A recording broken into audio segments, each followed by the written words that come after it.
just being aware that you can help people and make that your primary focus. I think salesmen get a bad rap because everybody's like, they picture like a used car salesman or something whenever anybody says salesman. But in the end, if your goal is to help clients and you stick by that and you stay with that, and believe me, as a sales guy, there's a lot of pressure not to do what's best for the client. But if you stick with doing what's best for the client, your reputation grows, you get more responsibility, people want to do business with you. There are opportunities for our work and careers everywhere, if you know where to look. That's easier said than done, especially in our fast-paced and constantly changing world.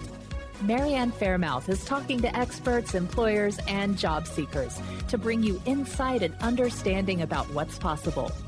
This is Career Can Do, where we're navigating the new work world. Welcome to the Career Can Do podcast, a top global podcast dedicated to helping you navigate the new work world and beyond. My name is Marianne Fairmouth, and I'll be your host for this episode. And today, I'm just delighted to have a guest on our show from Gulf Energy Information, which empowers employees to deliver premium technical and business content, as well as market intelligence solutions to the global energy and infrastructure industries.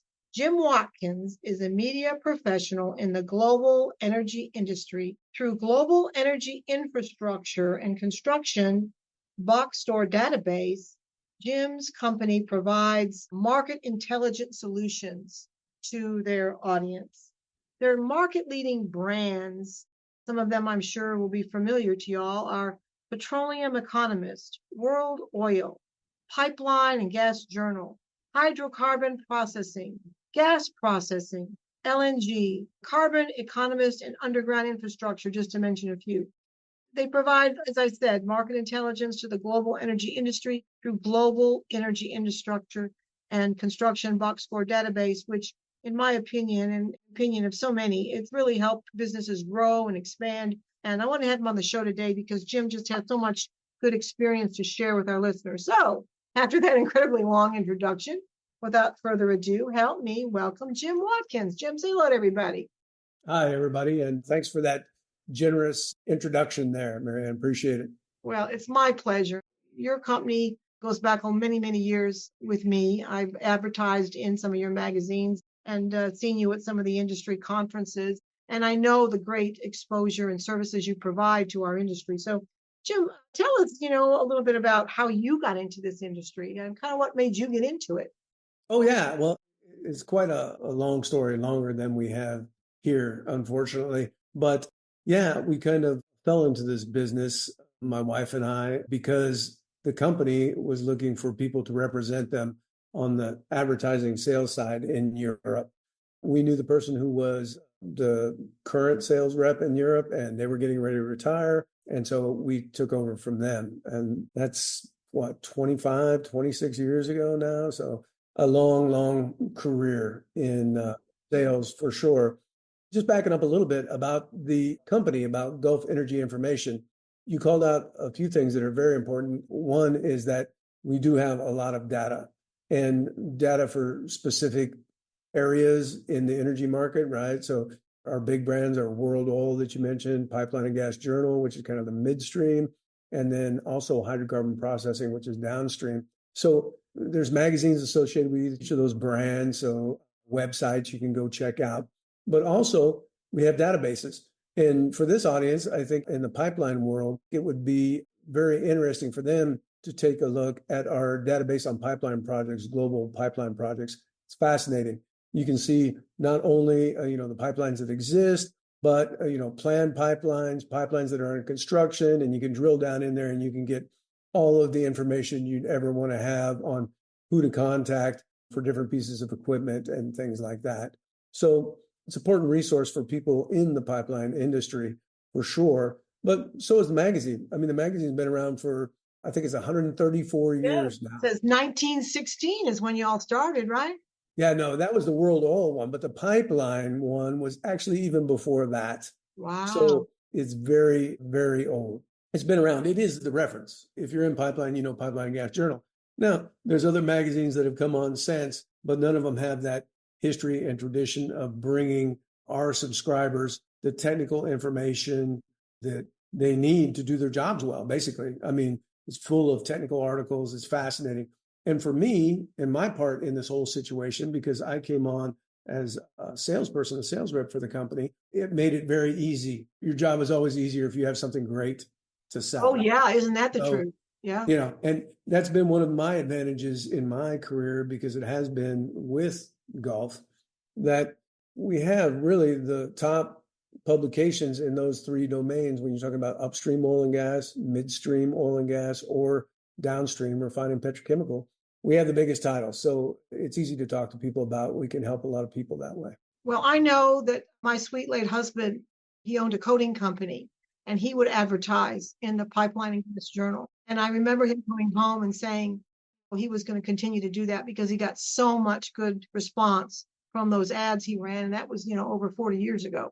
I remember him talking about it. So my association with the Pipeline and Gas Journal and with this company overall goes back many, many years. But I wanted to have you on the show today because, as everything, there's so many challenges right now and changes in industry. And I think our listeners, would benefit in knowing about a vehicle or a product that's out there that can help them grow and expand in their business. And so there's so many aspects to what you do. I know technology is really a big one now, and I know you have databases, as you mentioned, but also talk to us. I mean, you have a lot of online presence too. Is that right?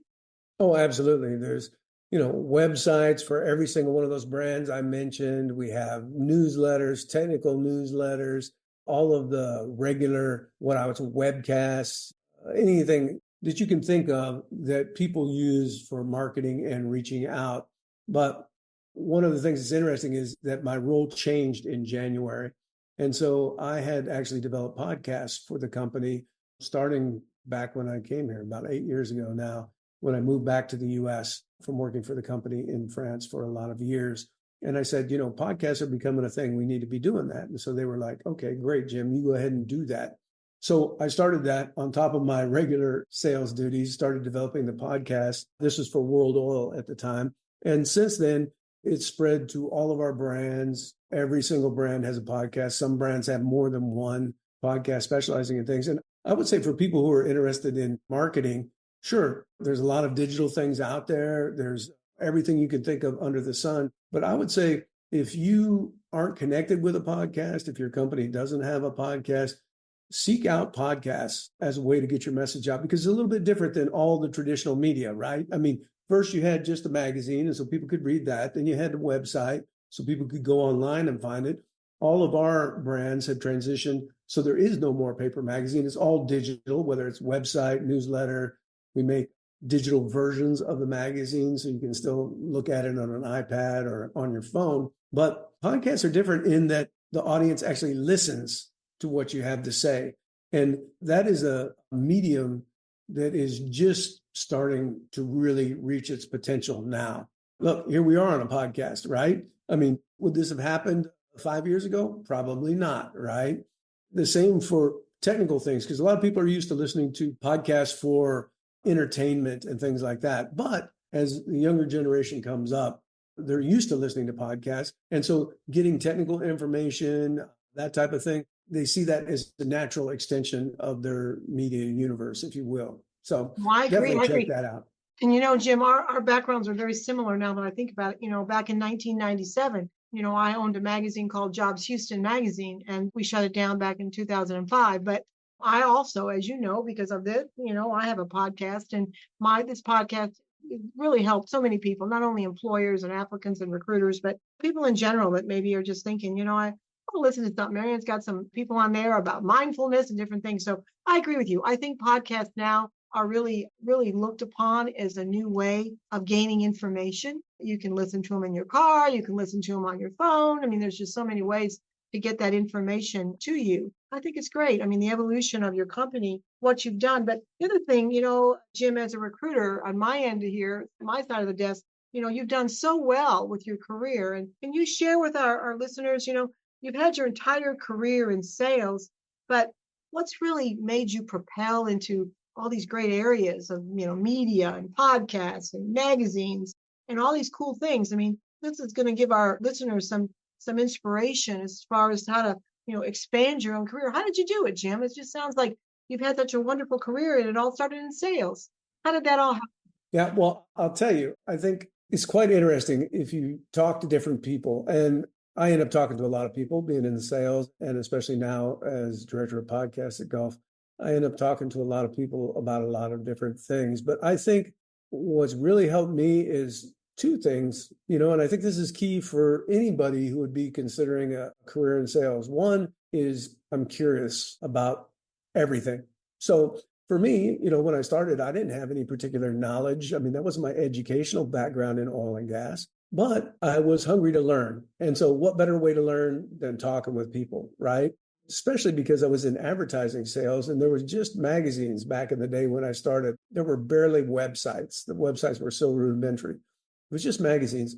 But being able to talk to people about the audience they're trying to reach and how you might be able to help them, right? So be curious about their business and what they're trying to accomplish, and then see where that meshes with what you're doing. And that's all my career has really been, is that, I mean, the methods change. Okay, so there's not print advertising anymore, but there's all these other ways you can reach an audience, right? Companies, they develop new technologies, but the idea is the same. You want to get your technologies, your information out in front of the right audience. So just being aware that you can help people and make that your primary focus. I think salesmen get a bad rap because everybody's like, they picture like a used car salesman or something whenever anybody says salesman. But in the end, if your goal is to help clients and you stick by that and you stay with that, and believe me, as a sales guy, there's a lot of pressure not to do what's best for the client. But if you stick with doing what's best for the client, your reputation grows, you get more responsibility. People want to do business with you. I agree. We all know, you and I know, that there's a real digital landscape out there these days. So how do you recommend that salespeople, I mean, what are the skills that they need to have to really be ready for this digital landscape, to really expand and grow and be outstanding in it? It's amazing the growth I've seen, right? So I've had a multi-decade career. So I've seen a lot of changes in the way that salespeople work. Back in the early days, I mean, email was maybe, but telephone always worked. So that was a good way to get a hold of people and do things. And so all of those methods have changed. The decision makers, the old school decision makers who would pick up a phone, do that type of stuff, those guys are retiring or have retired already. And so now salespeople have to be aware that if you want to reach the right decision maker, you're going to have to use other methods. Email, very difficult unless you already have a relationship with somebody. I mean, for me, even to this day, a lot of times, if I want to reach out to somebody, I'll reach out to them on LinkedIn, for example, if I don't know them, and I'll just send them a message. Hey, this is who I am. This is what I do. I'd like to talk to you about this technology that you're talking about here. That type of thing as a way to open communication. And then, oh my goodness, on the back end for salespeople, forget about it. I mean, it used to be like, you kept a Rolodex, basically. That was how you kept what you were doing. But nowadays, the databases and the things that are integrated into databases, and now the AI that's being laid on top of databases, I think it's so much easier for a salesperson to maintain contact with a larger group of people because you have all these things integrated. So in the early days, for example, one of my problems would be that, oh man, you got this Rolodex and you got your favorite guys to talk to. They're always doing business with you. And then the guys who don't, they're in the Rolodex, but you just didn't get back to them. Then database. So now I can see exactly, okay, wait a second. I haven't talked to this guy in 3 months. I should probably give him a call and find out what's going on over there. And now with AI, you can have it automatically generate an email to somebody you haven't talked to for 3 months, just saying, hey, we haven't talked for a while. Why don't we schedule a meeting and catch up? Yeah. Jim, I had a guy on the show, a podcast guy out of MIT that talked about AI. And, so many of us are fearful of it. I mean, I'm a boomer, all right? I didn't grow up with high technology or AI, but what he shared with us was that AI is going to make our jobs a lot more efficient and we'll have more time to develop those relationships. Because I think what I'm hearing you say, correct me if I'm wrong, as the stellar salesperson you've been, as we grow, as things change, as technology gets bigger and better, at the key of all that is relationships. All right. 100%. You're a salesperson. I'm a salesperson of a sort, of course. And, yeah, I'm a recruiter, but a lot of it obviously sales. But it's about the relationships because people are going to buy and work with people they like and trust. So if I was to ask your younger self the key to becoming a good salesperson, would any of what I just said factor into that about relationships? 100%. There was a guy who was kind of a mentor of mine, and he retired when I moved to Houston from Europe, where I'd been. And that's another thing we should talk about because sales guys have great careers. I mean, you get to move around the world, you get to do amazing things. But a mentor of mine, he said, this was his quote when he left, right? So this guy was ancient. I think he was like 74 when he finally retired. And I said, Don, tell me some of your words of wisdom as you're leaving. And I'd already been working with the guy for like 6 months, I think. And he was like, Jim, he goes, just look out for your clients and do what's right for them, and the rest will fall in line. And so that's it, But in the beginning, before you can know and learn how to help a client, you got to have a relationship with them. So I would add that. Establish the relationships. That's the most important thing. Always be true and look out for your client. And the rest just falls in line. I've never had to worry about, are we going to have money? What's going on? And I'll tell you this, maybe you don't even know this, Marianne, but all of that career from, wow, now it's probably 28 years, it's all been 100% commission sales, 100% commission, no salary, nothing, no safety net. It's like sales without a safety net. But I'm telling you, if you're looking out for clients, it takes care of itself. Mm-hmm, mm-hmm. Wow, that's amazing. Well, I've always had high respect for you and Gulf Energy Information. I mean, as I said, my relationship with you goes back 40 years with your company, with Pipeline Gas Journal. Your magazines, your data, your podcasts are so highly regarded that I feel so proud to have you on Career Can Do because, I've worked in this industry for many years. And I think if our listeners know about a vehicle that can help them expand and grow, can help you get the data you need to help your company move to the next step, move to the next level. Because as we all know, pre and post COVID, there's so many changes. There's so many challenges in every industry, but for sure in our pipeline service, pipeline gas industry. This is a vehicle you can use that's going to help you become better as a person and as a company. So I wanted to have Jim on the show. So we're getting near the end, Jim. And if we had to leave our listeners with 2 salient points about how to really maximize your company, your growth, your career going forward, what would those 2 points be? Well, I think it would be 2 different things. One, for your career, don't be afraid. Anybody who's listening to this and who's never been in sales before, I think a lot of people shy away from it because they're like, oh, I'm not an extrovert. I can't do that. Believe me, I work with a lot of salespeople who weren't extroverts, but they could establish a relationship and they always help their clients. So that would be number one. Don't shy away from a career in sales. It can be very, very beneficial. It can take you around the world. You can see amazing things. I'm telling you, Marianne, if I fell over dead today, I would have lived more than most people have in their entire life.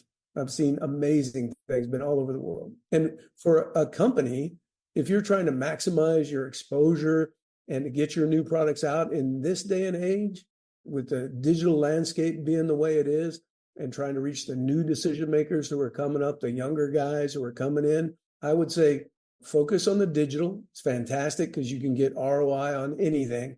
So that's important. And then webcasts aren't new. I mean, those were around, but those are great lead generation tools. And by all means, consider getting on some podcasts, starting your own podcast. The barrier to entry is almost nothing. It's a good way to communicate with your clients.